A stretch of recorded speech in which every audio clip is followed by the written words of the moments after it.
the nuance of learning a Rashi Sikha of the Rebbe and to appreciate every word, and not just the word, but like the phraseology and how things are said. It just, wow.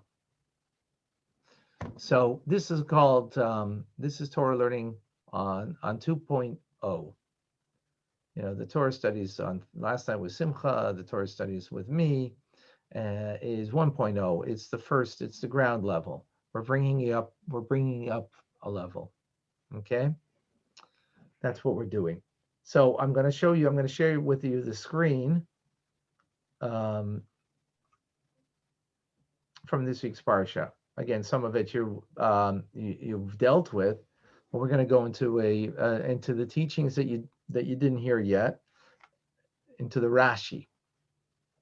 Okay, so this is this week's Parsha. Oops, 1 second.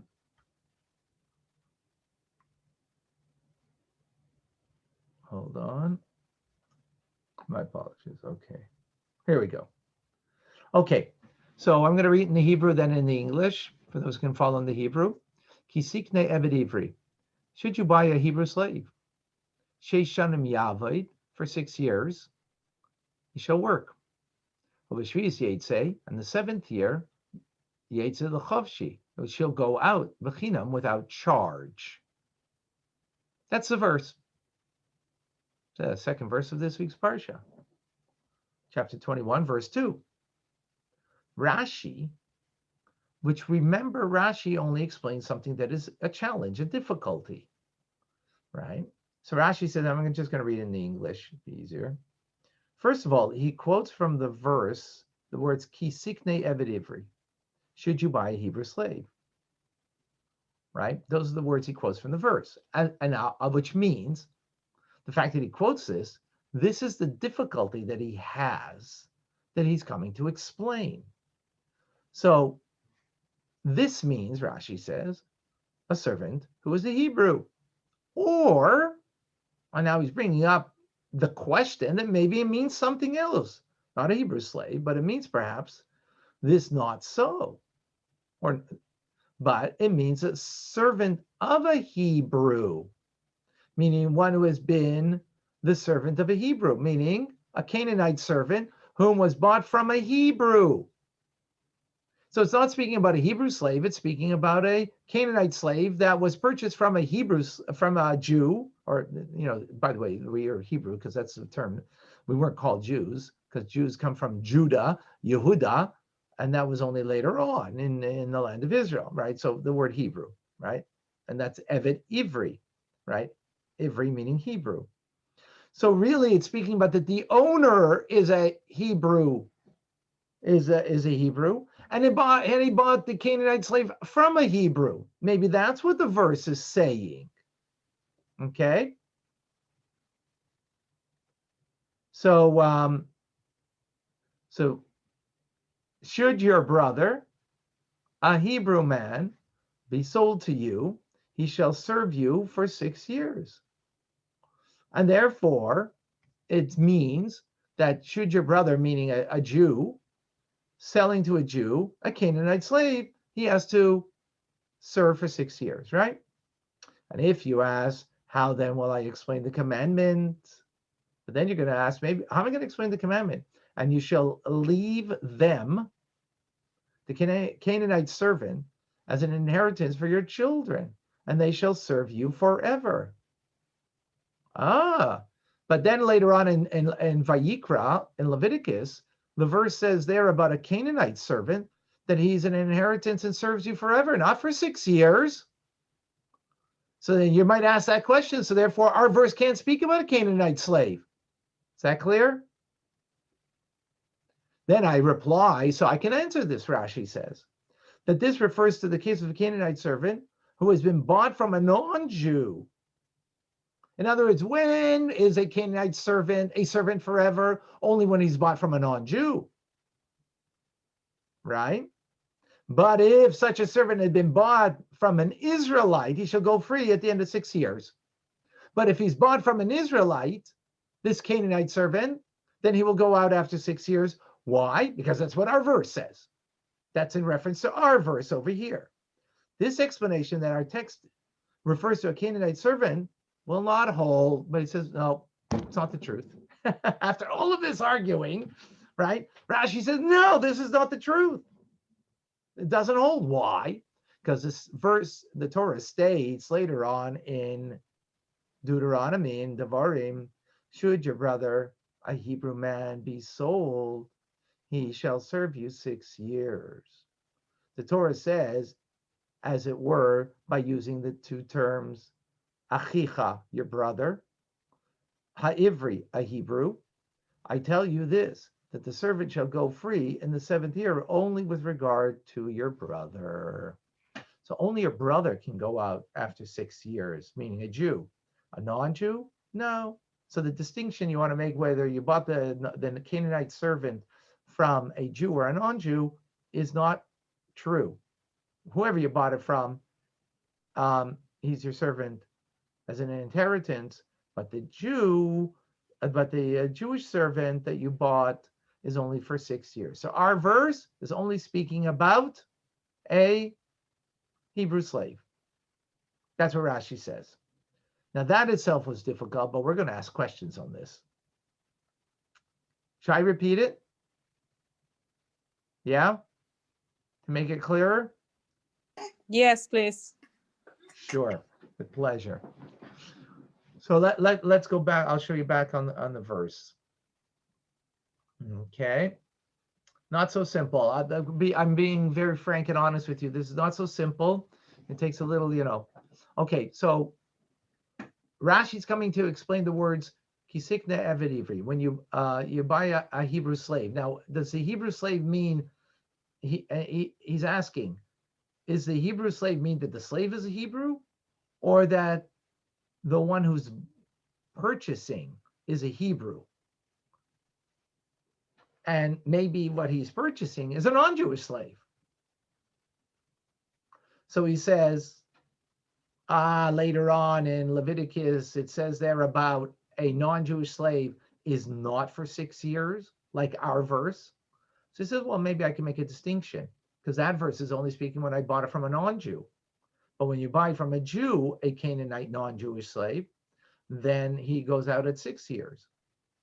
So Rashi says, no, that can't be true, because in the end, later on in Devarim, when we learn also about slavery there, it says, should your brother, a Hebrew man, be sold to you?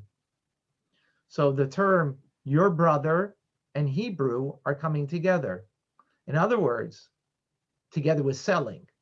So when is selling only occur? Right? When is selling only occur that it's only, so 1 second. So when the two terms, your brother and a Hebrew come together, it's coming together to tell you that it's only for 6 years. So who's your brother means a Jew. So that means our verse is speaking about a Jewish slave. Who's your brother? He goes out in 6.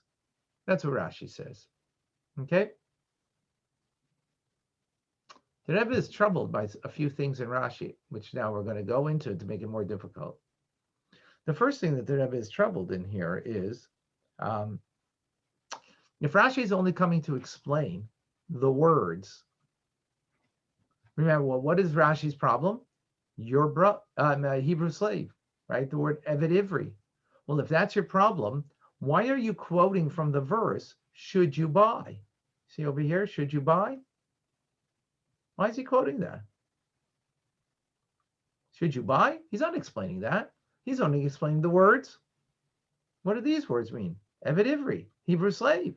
Does it mean literally a Hebrew slave or a slave that's owned by a Hebrew? Right? That's the first question. Second question is that I've asked. He says, why is this a problem over here? In Hebrew language, the word eved ivri means that the slave is a Hebrew, not a slave of a Hebrew.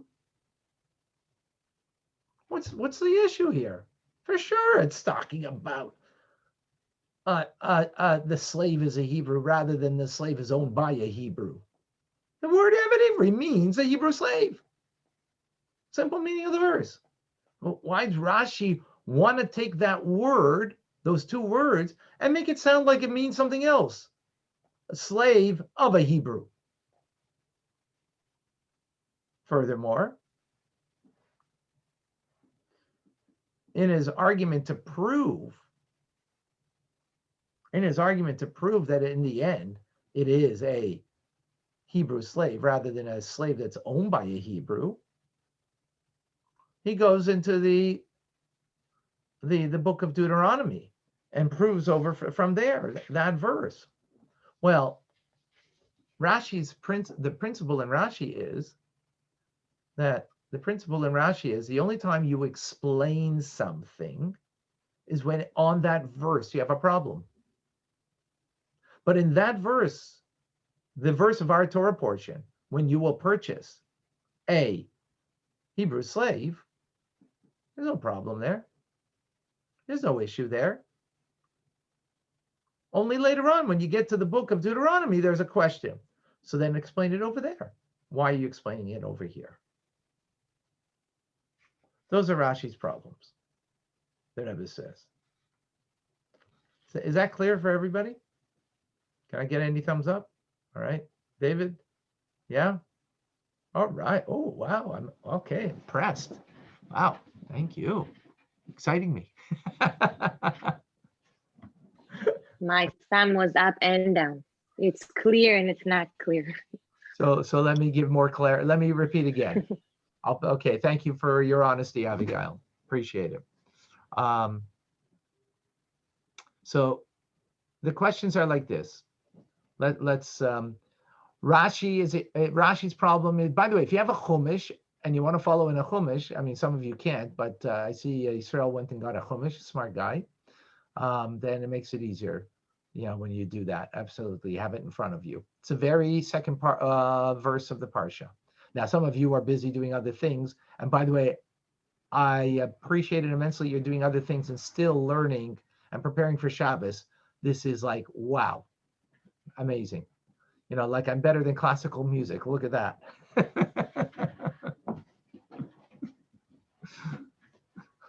Oh, Davida, you're a bit slower than your sister today. That was cute. Cute. So if the whole problem that Rashi's coming to explain is the words Hebrew slave, what does it mean? A slave that's a Hebrew or a slave that's owned by a Hebrew, right? Then Rashi should only bring those words down. He shouldn't bring the words when you shall purchase. That's got nothing to do with the difficulty that he's coming to explain. First question. Second question is, how do you not understand the words Eved Ivri in Hebrew to be understood as a Hebrew slave? How do you understand it? It's a slave of a Hebrew. That's not what the words mean. In simplicity. What's Rashi thinking that it might mean that we need to prove it from somewhere else? And the third question is, why are we proving it from Deuteronomy? That we have a contradiction from Deuteronomy. If Deuteronomy is a problem, in Deuteronomy, explain it. Don't explain it here, because remember, we're speaking like to a 5-year-old. A 5-year-old who's now holding by this Torah portion doesn't know about Deuteronomy, doesn't know about Dvarim. So you're bringing a proof from Dvarim? How could you bring a proof from there when he hasn't learned it yet, the 5-year-old? You can bring proof from something previously, but not later that he's not aware of. Because Rashi, remember, is coming for the 5-year-old child to appreciate the simple meaning of the text. So why bring from something later? If it's a question later, answer it on the spot where it's a question. Right? That later on, we have a verse that says, your brother, a Hebrew slave, and will be, can be purchased. So there we'll have the issue to understand how that correlates with here. Is there a contradiction? Not a contradiction, so explain it over there. Those are the three basic questions. The Rebbe explains like this. And this idea you've heard previously, perhaps in the class. Rashi's problem is as follows. We all know that the Jewish people left Egypt. The poorest of them was a multimillionaire. Multimillionaire. Why? They were laden with donkeys full of gold and silver, full of valuables, as God promised Avram Avinu that the Jewish people are going to be in a land unknown to them, not their land, and they will be there in servitude, but they will go out berechush gadol with great wealth. Furthermore, last week's parsha, they got even greater wealth. The sea, when the sea split and the Egyptians drowned, the Egyptians came with their horses and chariots laden with gold and silver, right? They came with the top fighter planes that were equipped with all the latest. So for them, all the latest was the gold and silver, and they got all of that bizui, I don't know how do you say in English, spoils, right? And they became even more greater wealth. So Rashi is bothered over here. Well, the word Eved Ivri means a Hebrew slave, yes, but how could there be a Hebrew slave now? Where is there a possibility of a Hebrew slave? It's not not a practical thing. There isn't going to be anybody who's going to be in a position that they'll be destitute, that they need to sell themselves into slavery. Or that they're going to be a thief to steal something. I'm going to steal some more gold and silver when I'm full of gold and silver. And even if you are a thief, you'll be able to pay it back because you have wealth yourself. Even if you're a kleptomaniac and you could steal, right? You might steal, but you're going to be able to pay it back. The only reason you sold into slavery by a court of law is because you don't have the means to pay it back. But you're going to have the means. Everybody's wealthy. That bothers Rashi. What is the verse referring to? Torah speaking to us today in the present tense, right? How's it speaking to the Jews when this was given to them, right? Is that clear? Is that question clear? Yeah. So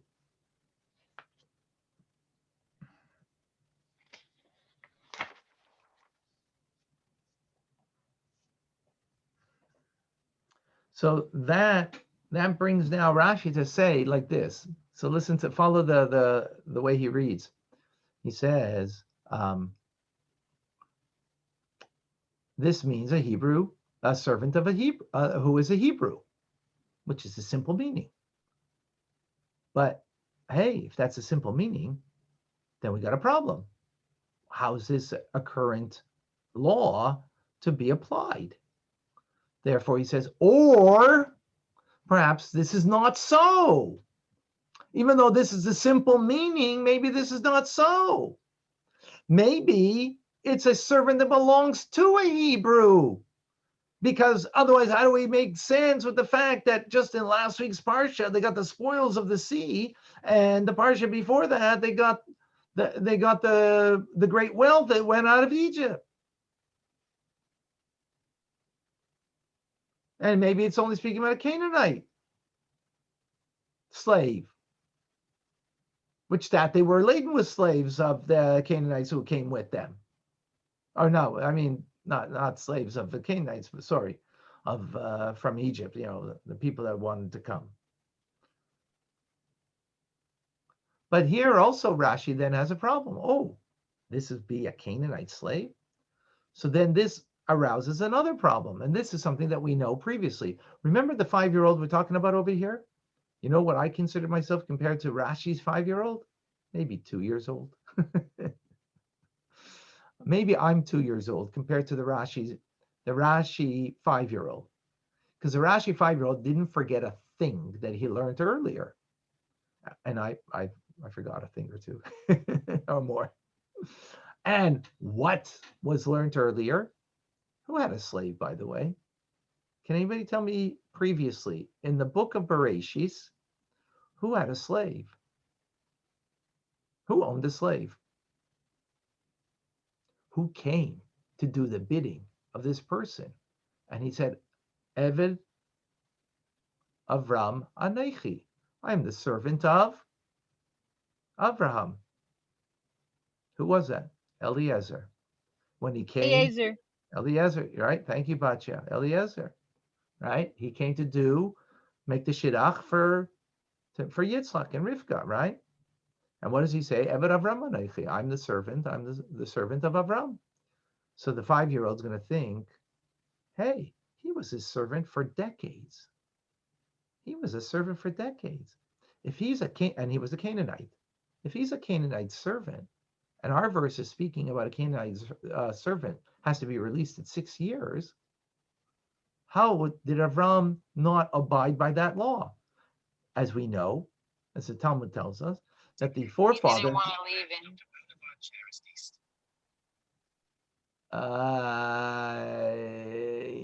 him. Well, we don't know of that. Anyways, the point of this is a good point, Batya. You maybe didn't want to leave, right? Good point. Actually, I have to think about that for a moment. That's actually a good. I have to look at if there ever deals with that. Good point. But in any case, the thought's going to come to the 5-year-old. Hey, why didn't he release him? Because that's what the law says. And as we know, the patriarchs, they fulfilled the entire Torah, even though it wasn't given. So this law they would have fulfilled. So this bothers now Rashi in the understanding of the text that how could it be a Canaanite? So therefore, although we have a first question about the association to the previous verse, right? Previous of how could it be that they're all wealthy and that that we're speaking about a slave over here. Where is it going to be a Hebrew slave? But then how could it be a Canaanite slave? So now, because of that question, that's why Rashi refers to later on in the Torah to bring from there, even though it's not something that the 5-year-old knows of yet. He knows about Abraham, and having Eliezer as a servant, and he had him for decades. So therefore, he brings from later on to prove what? That our verse can't be speaking about a Canaanite slave. It has to be speaking about a Hebrew slave. Is that clear? And that's how Rashi goes through his argument, right? He brings from Deuteronomy to prove that there it speaks about being sold into slavery of a Hebrew slave that is your brother. So it's only your brother, meaning a Hebrew slave, that's going to serve for 6 years. With this now we can understand why Rashi brings down the words kisikne, when you shall purchase, when you shall buy a slave. Remember, we had a question because all he's coming to explain is Canaanite. All he's coming to explain that it's not a Canaanite slave, but it's a Hebrew slave, our verse, right? So no.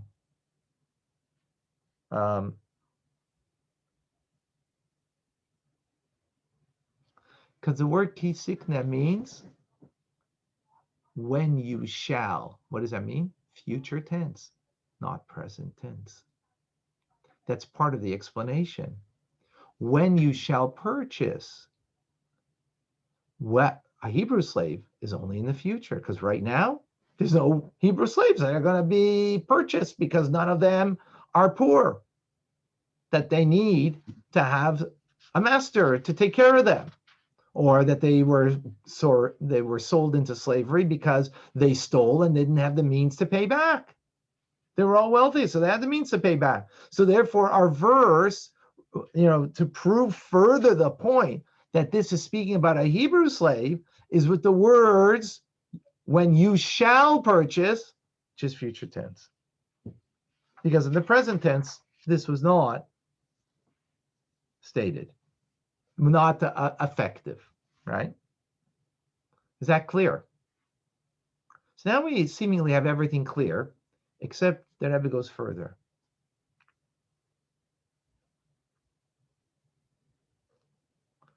if, two questions now. If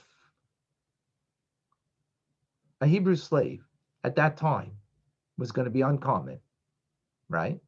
Or not at all, and it will only be in the future.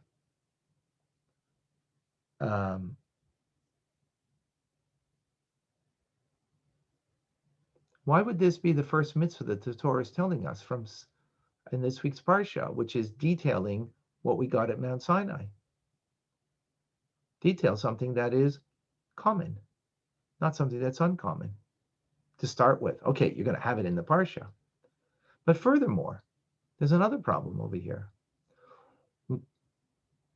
Why is someone being sold into slavery? Because they did something. They were a thief. By the being sold into slavery means the Jewish court is selling you only because you don't have the means to pay back from your theft, right? So not only is that will be uncommon, if not at all happening, but it's only a result of what? Of thievery. Later on in this week's parsha, we speak about thievery, and that when someone is caught, he has to pay double, and in some instances, 4 and 5 times the amount of what he stole to the person he stole from. So what's causing a person to go into slavery? Theft, right? So put that mitzvah first. And then you put the consequence of it will be that you might be sold into slavery. Why are you putting the consequence that may not be common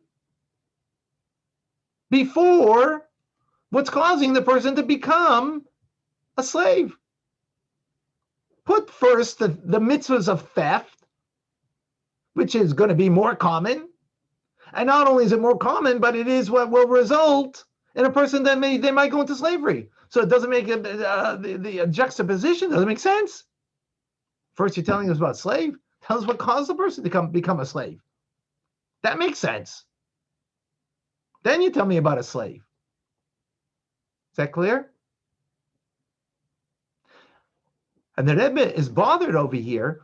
Many of the commentators, and this is you learned in Torah studies, explain why this mitzvah is the first mitzvah in the Torah in this week's parsha, detailing everything that we got at Sinai from last week's parsha. But none of them explain it according to Rashi. None of them explain it according to the simple meaning. So it must be that Rashi doesn't ask the question, doesn't give the answer. He must be giving the answer somewhere to this problem. Why is this mitzvah coming first in this week's parsha that is an uncommon thing? Secondly, it's a result of theft. Tell me first the sin that caused you to become a slave. Is that clear? I told you you're going to have to really concentrate on this one. Denise, it's clear. Linda, it's clear. Who else it's clear? You want to hatch the egg before it's born. It's not in the right order. Exactly. You want to hatch the egg before it's born. Got to have the right, exactly. You have to have the right order. And you can't tell me juxtaposition doesn't matter. Of course it does. The whole problem with Rashi, right, was the juxtaposition of last week that they got the spoils from the sea. And because of that, that becomes a question. How could Eved Ivri, the word Eved Ivri, mean a Hebrew slave when they're all wealthy?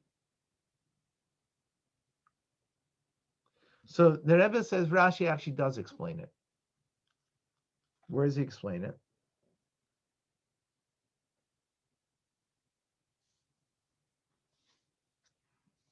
Where he says the following. Here, let me give it to you.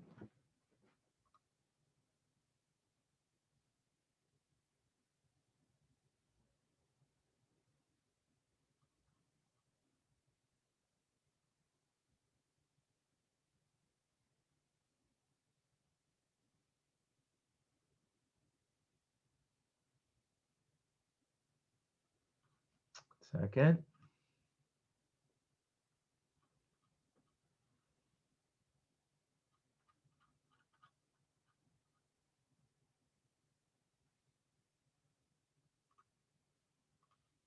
Okay, on the screen.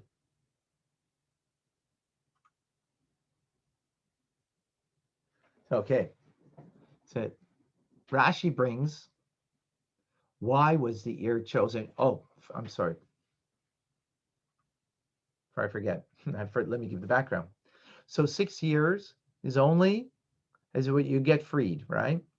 What happens, and Bacha, you mentioned this, if the slave comes now to the owner and he says, I love my slave, I love my master, I love my wife and kids, I don't want to leave, I like this.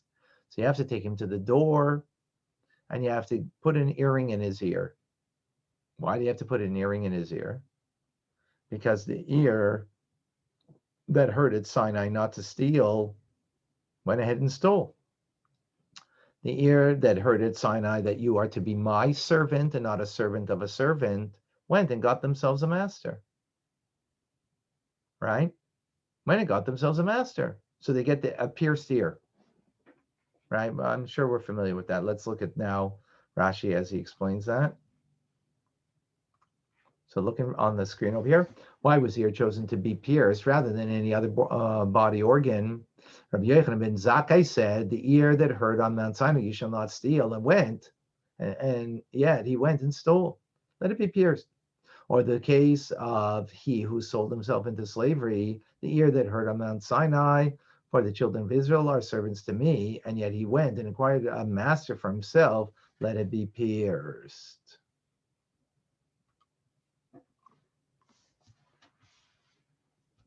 So we see something interesting over here. In the entire Torah, when God speaks about punishment, right? Like if you eat chametz on Pesach, you can die at an early death from the hands of heaven. God forbid, right? If you are really good at honoring your parents, Torah says you can get longevity. Dying an early death or living long life because you honor your parents, each mitzvah that you perform or sin that you transgress, there isn't seemingly a direct connection to the reward or the punishment, right? It doesn't seem. There's only one place that there's a direct consequence of your actions that you get the punishment, and that is your ear pierced.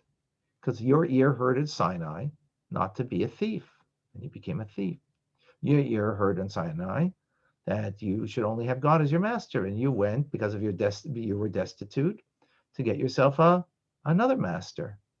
So let that ear be pierced, right? That's what we just learned. It's a direct consequence. So listen to this. This is a fascinating point over here. The Rebbe is saying like this. Do you know why this mitzvah is the first thing over here? Because it says in the first verse in the parsha, and these are the mitzvahs that you should place before them. And it says, and these. So Rashi explains, and means to add. What are you adding to? The previous Torah portion. Just like the previous Torah portion, all the mitzvahs that were given from God at Sinai, likewise, these detailed civil law is also given to us at Sinai. So what is the most important thing that we got at Sinai? That we heard from God. And therefore we should be devoted to him because we heard it from him. What does this week's Torah portion begin with? Oh, you didn't get the message. You missed the message. You didn't hear the message.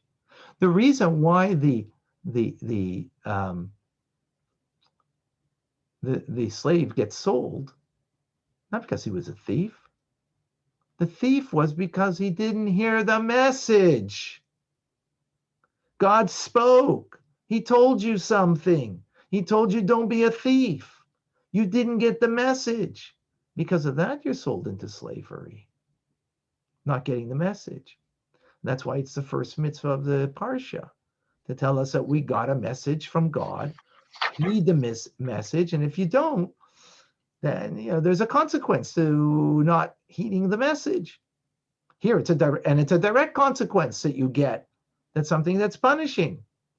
as in this case of the Hebrew slave, that he gets the ear pierced.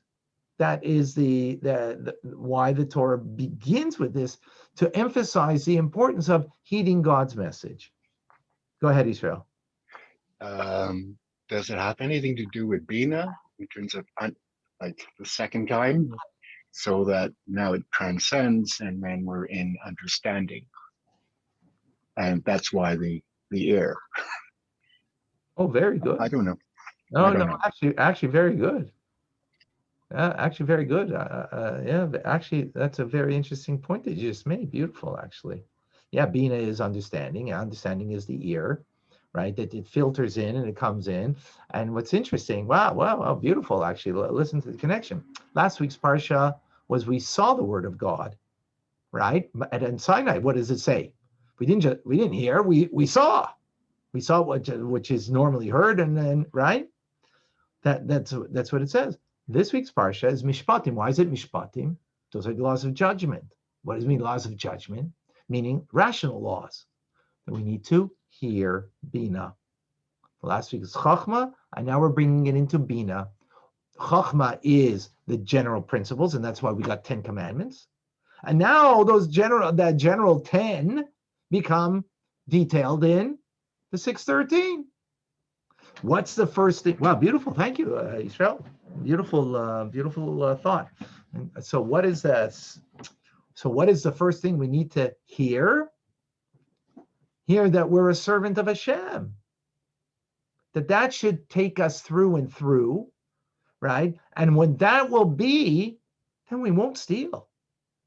And then we won't sell ourselves into servitude. And then we can understand also what, if you buy is in future tense. And that's part of the answer. Because imagine if it was in present tense, because the people might be, stealing and might be stealing from others, and therefore the law needs to be told to us in the present tense. That would be missing the whole point. The whole point over here is not about the detail of this particular mitzvah, right? It's about that this is the detail of the general principle, what we learned in previous parsha, that we are a servant of God, that God told us a message. That message needs now to penetrate Bina, to integrate, that it becomes a part of us. And becoming a part of us, it will then feed us from within, that we will have the strength to be able to be who we need to be. And then, like, automatically, being a thief is like, isn't part of the equation, so to speak, right? It's not part.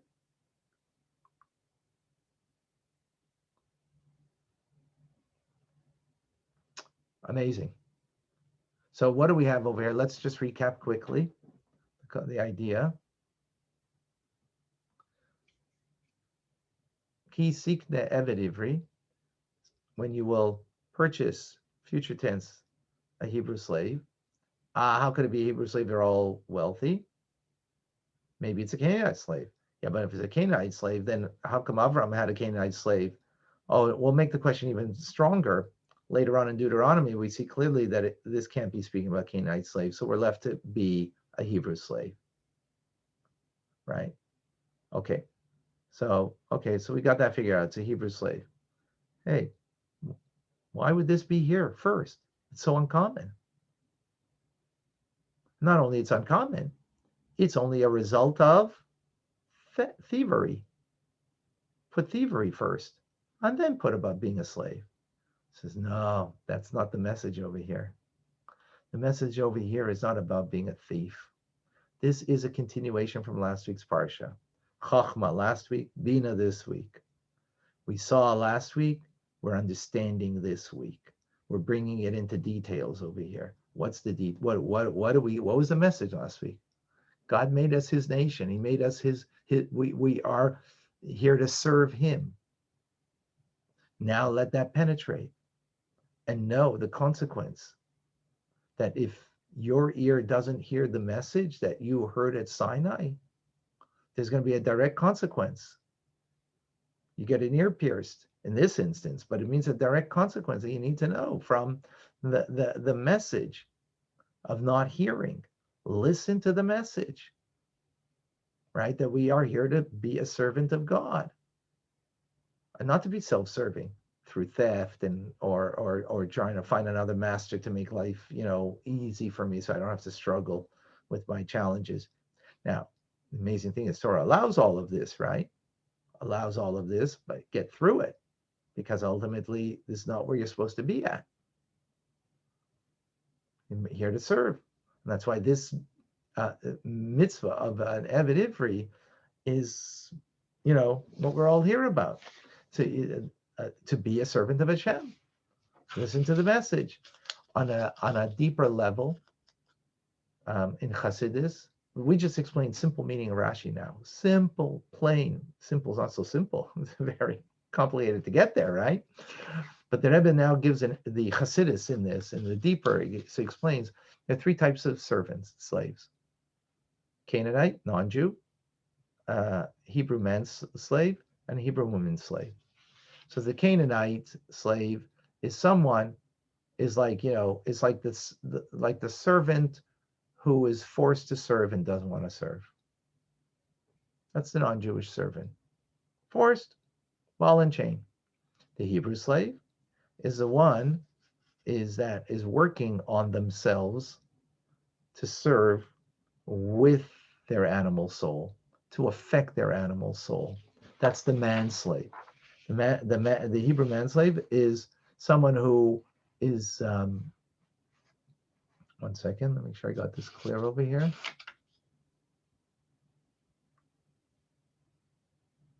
Is working on their animal soul, the animal within them, right? That it should also serve God. That it should also be engaged in the service of God, right? That our, Yetzer Hara and animal condition should also be there in serving God, right? And a Hebrew maidservant is the highest, is an individual that the animal soul has been transformed to the extent that all this servant yearns for is for God. That's the righteous. So the woman maidservant is reflective of the righteous. I have to do a little more research in understanding the details in that, because it's very interesting. The man servant, Jewish servant, is working on overcoming their animal soul. The non-Jewish one is not interested at all in overcoming their animal soul. They feel, they're just doing it because they're compelled. So we can all choose. So why do we start off with the Hebrew man slave? Because that's something that we all have to engage in, right? To be, God forbid, an individual, who's a servant of God and it's a ball and chain and you don't want to do it, but you're forced. That's not a Jewish way at all. But to be someone who is challenged with your animal inclination, but you're trying to get it on board. You're trying to explain to it. You're trying to bring it clarity that, hey, Shabbos is beautiful. Davening is beautiful.